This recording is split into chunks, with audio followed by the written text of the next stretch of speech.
People have been arguing about music streaming platforms like Spotify for a while now. It's important to look at both sides of the story. Let's break it down and talk about the main points. Some people, like Larry Jackson, say that even though artists don't get much money for each stream, if their song gets millions of streams, they can still make a lot of money. But others think that artists actually make more money from selling their music directly, like CDs or downloads, than they do from streaming. A video by Curtis King brought up the issue of fake profiles and ghost artists on Spotify. Some think that Spotify benefits from these fake accounts, possibly hurting real artists. This sneaky practice makes the music industry less fair and honest.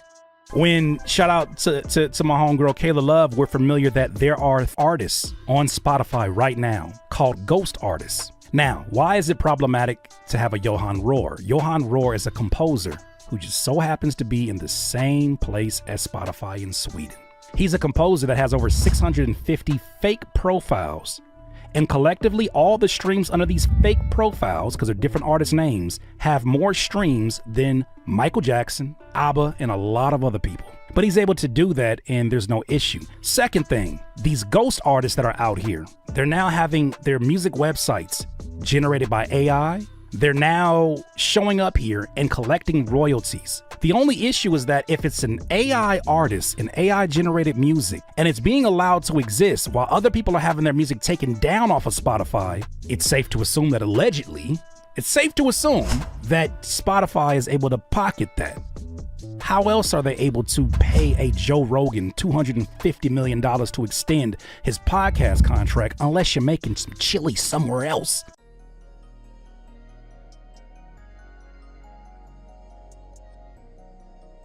Spotify doesn't pay artists directly. They pay the people who own the rights to the music, like record labels and publishers, based on how many times a song is streamed.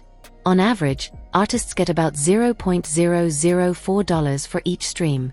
Even though Spotify is making a lot of money, artists are still not happy with how much they're getting paid. Music streaming has its good and bad points.